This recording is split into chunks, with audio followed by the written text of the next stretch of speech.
వీటిలో బ్రేకింగ్ చూస్తున్నాం. ఐఏఎస్ల పిటిషన్లపై క్యాట్ కీలక తీర్పు వెలువరించింది.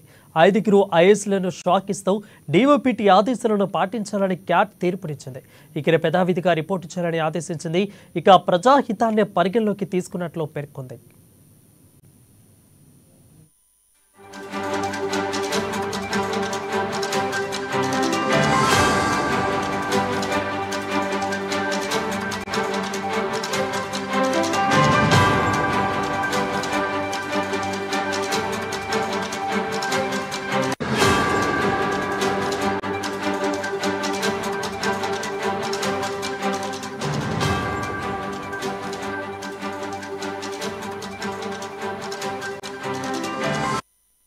ఇక డీఓపీటీ ఆదేశాలు క్యాట్ తీర్పుపై ఐఏఎస్లు మరో స్టే ముందు వేశారు.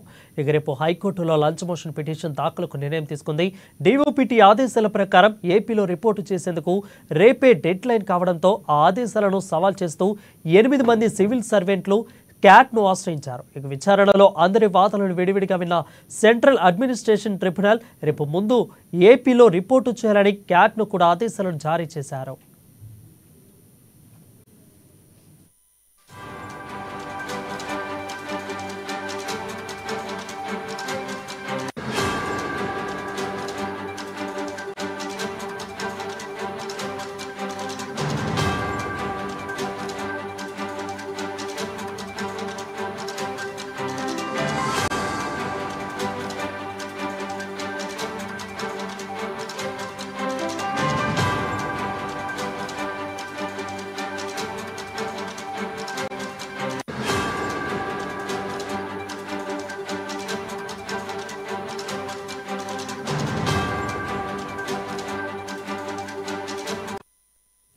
బ్రేకింగ్ చూసినాం. ఐఏఎస్ల పిటిషన్లపై క్యాట్ కీలక తీర్పు వెలువరించింది.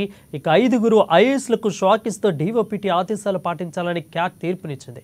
రేపు యథావిధిగా రిపోర్టు చేయాలని ఆదేశించింది. ప్రజాహితాన్ని పరిగణలోకి తీసుకున్నట్లుగా పేర్కొంది. ఇక డీఓపీటీ ఆదేశాలు క్యాట్ తీర్పుపై ఐఏఎస్లు మరో స్టెమ్ ముందు వేశారు. ఇక రేపు హైకోర్టులో లంచ్ మోషన్ పిటిషన్ దాఖలు చేయకు నిర్ణయం తీసుకుంది.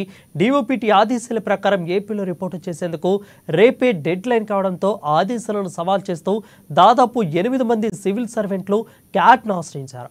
విచారణలో అందరి వాదనలు విడివిడిగా విన్న సెంట్రల్ అడ్మినిస్ట్రేటివ్ ట్రిబ్యునల్ రేపు ముందు ఏపీలో రిపోర్టు చేయాలని క్యాట్ను కూడా ఆదేశం జారీ చేసింది.